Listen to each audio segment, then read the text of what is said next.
Hi, this is Ron from Surfcaster's Journal, and in this segment we're going to look at duplicators and templates.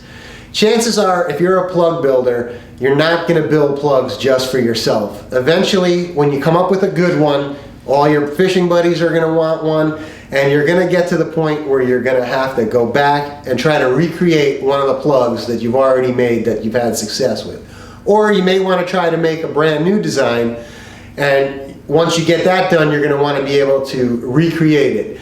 Consistency is the key in plug building. We're dealing with an inconsistent substance in wood, so that even if you have an identical shape, the wood might be slightly denser in one area than another. So we've already got some variation built in. We're going to want to keep everything else as tight as possible.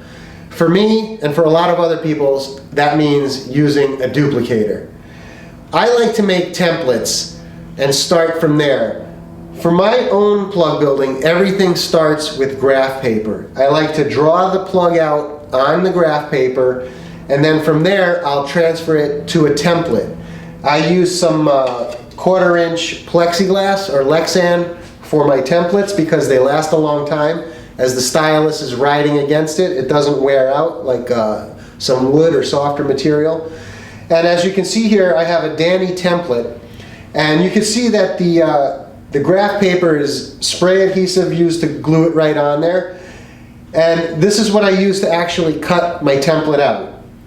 As I'm working with the template, what I'll do is I'll get it close to where I want it to start, and then I'll build a plug.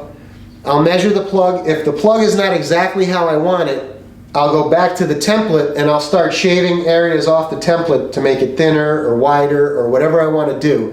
But I always work from the template out.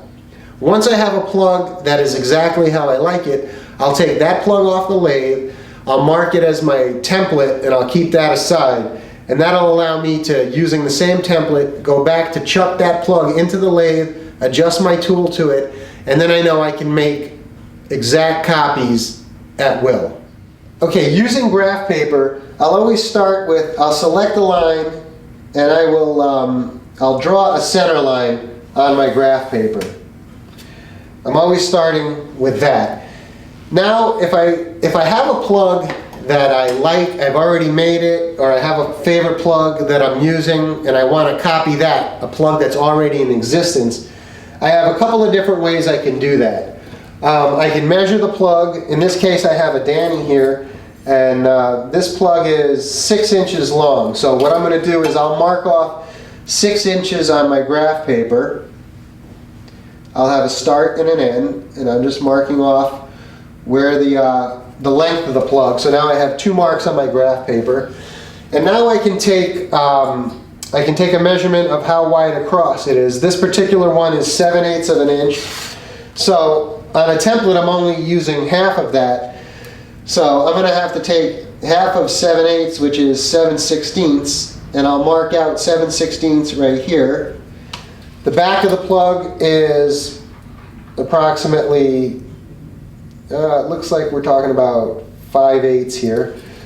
So again, I'll come over here and I'll take 5/16, and I'll mark that as the bottom or the back of the plug. And now what I need to do is I need to either draw in that contour, or if in the case of having an existing plug, I can use a contour gauge. And what I can do is I can literally press this contour gauge against the plug to get the shape. This contour gauge happens to be exactly 6 inches long, so this works perfect for this plug.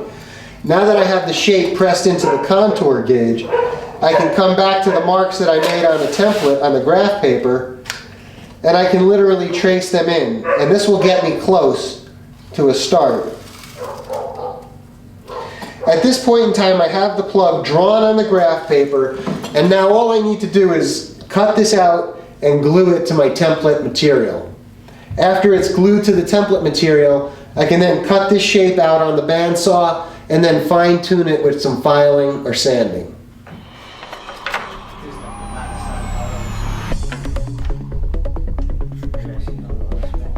What happens is this comes in, the stylus here comes in, and it has to it contacts the template, but you have to have it adjusted like so that it doesn't make the Danny too thick or too thin.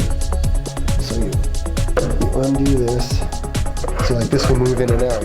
I always start a little bit bigger, because you can always make it smaller, you can't make it bigger. And now it's adjusted. These pieces here, in between the template, I set up so that I don't go crashing the carbide tooling into the tailstock.